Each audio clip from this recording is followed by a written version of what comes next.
La colère n'est pas votre ennemi. Contrairement à ce que l'on pense, la colère n'est pas le grand méchant loup. La colère est utile. La colère est là pour une raison. La colère est très ancienne, c'est un mécanisme qui sert avant tout à vous protéger. La colère intervient lorsqu'une partie de vous se sent menacée dans sa sécurité, dans son authenticité, dans ses besoins, dans ses connexions avec les autres et avec soi, et dans ses propres limites. C'est un signal d'alarme qui vous indique que quelque chose est anormal. C'est quand même sacrément utile quand on y pense, non ? Ça peut être un mécanisme très sain quand elle est exprimée de manière incarnée et régulée, car elle vous permet de vous faire entendre, d'être respecté et de vous garder en sécurité. Mais le problème est que nous ne savons souvent pas la gérer ni l'exprimer correctement. Soit nous passons du temps à la refouler, à l'intérioriser, en bouillant de l'intérieur, tout en étant fermé de l'extérieur, discret finalement, un peu comme si de rien n'était, pop pop pop. Sauf qu'en fait vous êtes en total figement, en freeze, dans votre système nerveux autonome, ce qui n'est pas sans conséquence pour notre santé parce que ça perturbe littéralement toute votre physiologie et ça mène à de la honte, de l'autocritique, puisque vous n'avez pas réussi à vous exprimer, à vous protéger et donc à vous faire respecter. Typiquement, on est souvent en colère contre nous quand on n'a pas su dire à une personne ce qu'on avait besoin de dire.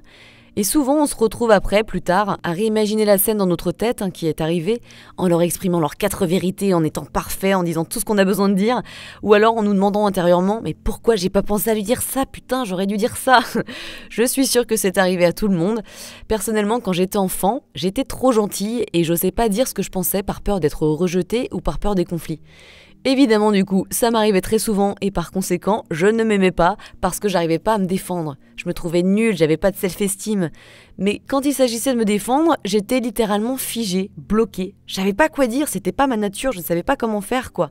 C'était pas naturel pour moi.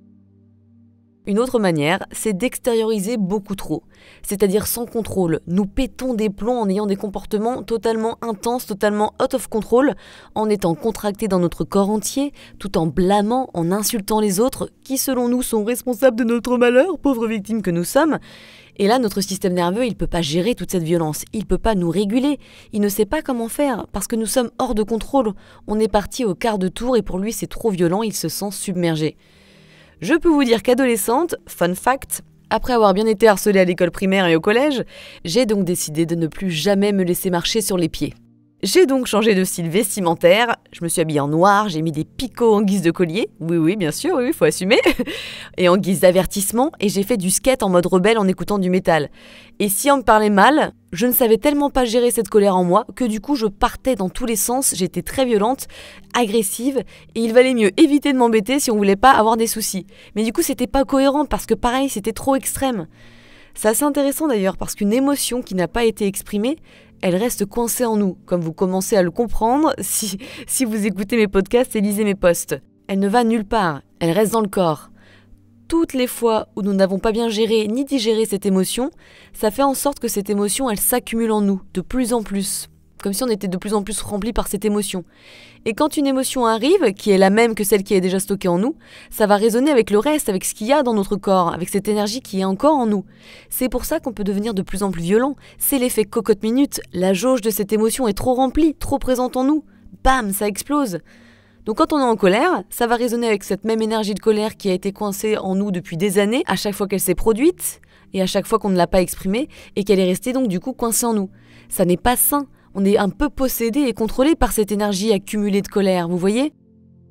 Donc le problème, c'est que ces deux comportements dont je viens de parler nous font du mal. Soit c'est trop, comme on vient de le voir, soit c'est pas assez.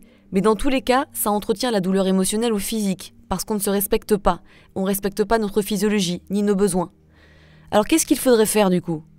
Ça prend du temps, mais il faudrait se diriger vers une colère incarnée et consciente. C'est une colère qui va être ressentie consciemment dans notre esprit et dans notre corps tout en étant régulée, non explosive. On ne va pas dépasser nos capacités physiologiques. Alors oui, pour ça, il faut déjà être un peu plus connecté dans notre corps. Ça se travaille, je suis d'accord. On n'est pas en train de péter un plomb et de déverser notre poison sur les autres ou de se déconnecter complètement de soi, faute de pouvoir exprimer notre colère. Mais on est conscient de son état et on la laisse s'exprimer librement. On reste conscient que la colère est en train de se manifester en nous, avant tout, parce qu'une limite de notre être n'a pas été respectée et qu'elle souhaite nous protéger. On reste connecté à notre corps et à ses sensations, ses tensions, dans le corps, donc ça peut être par exemple les mâchoires qui sont serrées, on a de l'énergie au niveau des mains, les muscles sont activés, on reste connecté à sa chaleur dans certaines parties de notre corps, à ses envies de mouvement, on s'isole, oui, important ça, pour éviter que tout dérape sur les autres et que ça parte en vrille, même si on a envie. On s'isole pour ressentir notre corps, donc ça c'est hyper important. Qu'est-ce que le corps a besoin de faire pour utiliser cette énergie de la colère ? Peut-être est-ce de frapper un coussin, de crier, de montrer les dents comme un animal menacé, de tordre une serviette, de faire des bruits primitifs, de ramper par terre. Tout est permis du moment que vous restez connecté avec cette colère. C'est pas ridicule, non, je sais, là je vois déjà votre esprit penser ça. C'est le plus important. Vous pouvez lui parler par exemple, vas-y colère, exprime-toi, je t'écoute, je te respecte, libère-toi de moi, apprends-moi à te ressentir sainement, qu'est-ce que tu veux faire, qu'est-ce que tu as besoin que je fasse ? Et on fait les mouvements, sans jugement. Personnellement, j'aime beaucoup frapper dans un coussin, faire des bruits animaux, et ouais, franchement, je pensais pas, mais si, griffer le tapis, c'est très animal, c'est très primitif, mais c'est normal. Au départ, c'est vrai que c'est un peu surprenant, mais en fait, ça marche bien quand on respecte ses besoins, sans avoir de jugement derrière. On s'en fout du jugement, on s'en fout si vous avez l'air con dans votre chambre, peu importe, l'important c'est d'exprimer cette colère, de vider cette jauge, si je puis dire. On s'isole également pour comprendre ce qu'il y a derrière la colère et en apprendre encore plus sur nos blessures.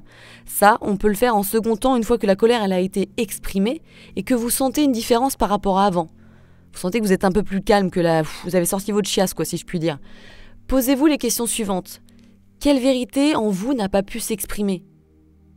Qu'est-ce qui vous a fait partir ? Qu'est-ce que cette vérité voulait dire ? Qu'avait-elle besoin de dire ?